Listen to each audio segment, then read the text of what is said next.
जय मसीह की। मेरा नाम कविता है, ये मेरी बेटी दीप्ति है और हम हरियाणा रोहतक से आए हुए हैं।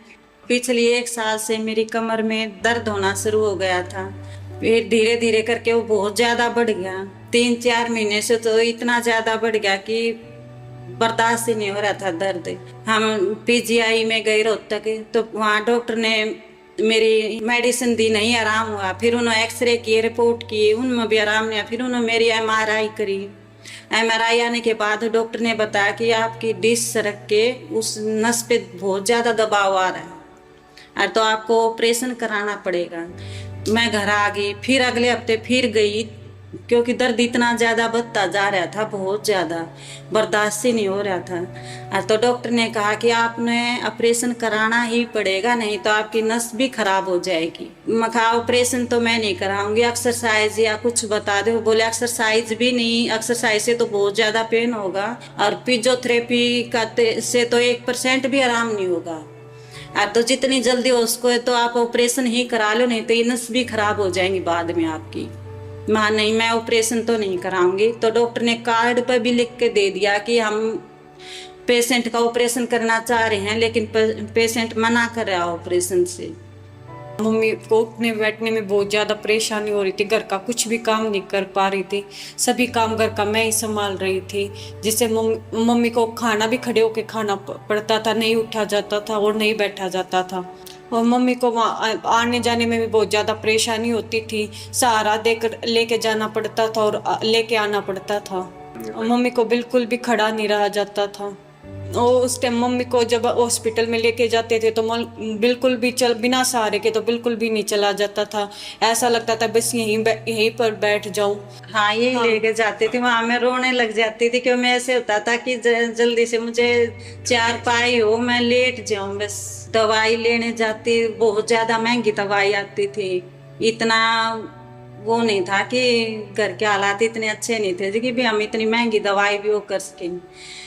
ऐसे सोचती थी, रोती भी थी दिन रात, कैसे मैं बच्चों की पढ़ाई का करूं, क्या मैं अपनी दवाई का करूं। मैं अपना खुद का काम भी नहीं कर पाती थी। बाथरूम वॉशरूम के लिए जाती तो वहां भी मैं एक डंग धरती, दूसरी डंग धरने में भी डर लगता था, क्योंकि मुझे बहुत ज्यादा पेन हो रहा था, चला ही नहीं जा रहा था। दीवार को पकड़ पकड़ के वॉशरूम तक जाती थी। डॉक्टरों ने भी ये बोल दिया था अगर ऑपरेशन नहीं कराओगे तो वॉशरूम में भी बहुत ज्यादा दिक्कत होने लग जाएगी आगे आगे। 3 महीने से तो इतना कठिन हो गया था कि मुझे नहीं पता था नींद कैसे आती है, आंखें इतनी दर्द, सिर में भी दर्द, इतना सोने की वजह से। तो इतना दर्द होता था बहुत ज्यादा। मैं रात को सभी सोते हैं तो मैं अपने घर में घूमने लग जाती कि मुझे इतना पेन हो रहा है, क्यों खाट पर लेटते और ज्यादा पेन होने लग जाता। काफी परेशान होते थे कि मम्मी को कहाँ लेके जाए, कैसे ठीक करे। वो पूरी फैमिली परेशान थी। ऑनलाइन देखा, ऐसे वीडियो देख रहे थे तो उसमें अपोस्टल जी की वीडियो आई, तो उसमें वे बता रहे हैं कि गिड़गिड़ाने से नहीं, परमेश्वर की वचन की घोषणा करने सीखो। तो मैं वे वचन की घोषणा करने लगी। ये उसके कोड़े खाने से हम चंगे हो गए, यीशु के कोड़े खाने से हम चंगे हो गए। मैं दिन रात यही घोषणा करती, रात को नींद नहीं आती थी, रोने लग जाती, फिर भी मैं ये घोषणा करती थी। मैं दर्द तो होता था, लेकिन मैं दर्द की ने भी फिर छोड़ के मैंने अपने वचन की घोषणा करनी। जब मैंने चंगाई वचन से मिलेगी तो मैंने वचन की ये घोषणा करनी, यही मेरी गोली है, यही मेरी दवाई। तो मैं वचन की घोषणा करने लग जाती, रात को भी, सुबह भी, शाम भी। जब यहाँ पर की गवाहियाँ सुनी मैंने तो मेरे अंदर भी विश्वास आया, जब इतनी ऐसी ऐसी बीमारियों के लोग चंगे हो रहे हैं तो मैं क्यों नहीं चंगे हो सकती, मैं भी चंगी हो सकूँ। तो मैंने भी वचन की घोषणा की, पूरे विश्वास से वचन पर घोषणा करती, परमेश्वर से बोलती, परमेश्वर ये तेरे वचन में लिखा है कि उस तेरे कोड़े खाने से मैं चंगी हो गई हूँ, तो ये वचन मेरे लिए ही है। फिर हम पिछले संडे यहाँ पर आए।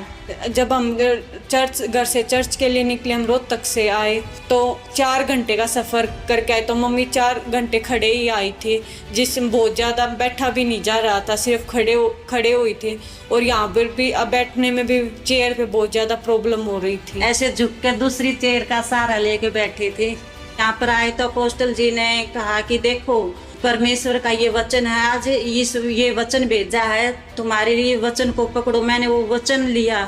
देखो मैंने तुम्हें सांपों और बिच्छुओं को रौंदने का और शत्रु की सारी सामर्थ पर अधिकार दिया है। कि देखो मैं तुम्हें सांप और बिच्छुओं को रौंदने का और शत्रु की सारी सामर्थ पर अधिकार देता हूँ, किसी वस्तु से तुम्हें कोई हानि नहीं होगी। मैं यहाँ से ये वचन सुनकर 3 बजे यहाँ से चली गई थी। तो यहाँ से गई, मुझे बहुत ज़्यादा पेन हो रहा था। मैं अपने जाते वक्त पूरे सफ़र में मैं यही घोषणा करती जा रही थी, इस वचन की, अपनी बीमारी को डांटती जा रही थी। प्रभु के दास ने जो वचन बताए उनको ग्रहण किया और उनकी घोषणा की। और मम्मी अब पूरे सफर में जाते टाइम यही घोषणा करती चली गई। और पहली बार 3 महीना में पहली बार जाकर घर में आराम से सोई। सुबह उठी तो मेरा शरीर इतना हल्का हो रहा था अब जैसे छोटे बच्चे। मैं अपनी बेटी को बता रही हूँ, बेटी देख मैं प्रभु ने चंगी कर दी, मेरे तो आज कोई दर्द नहीं है, एक अलग सा शरीर में उजाला हो रहा है। बेटी बोली ठीक है मम्मी फिर काम करो। तो मैं बोली हाँ मैं काम करूँगी, मैंने खाटना चाहिए, मैं काम करूँगी।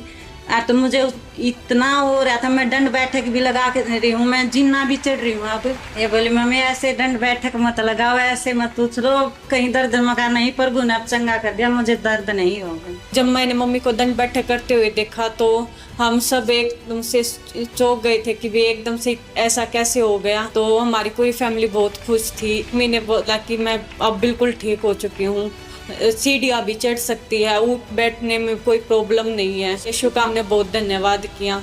चंगाई के बाद आज मैं अच्छे से सो रही हूँ, अच्छे से खा पी भी रही हूँ और अपने घर का काम भी अच्छे से कर रही हूँ, अपने बच्चों के साथ भी अच्छे से भी समय बिता रही हूँ। अब मुझे बहुत अच्छा लग रहा है। परमेश्वर का बहुत बहुत धन्यवाद जो मुझे चंगाई मिली। जय मसीह।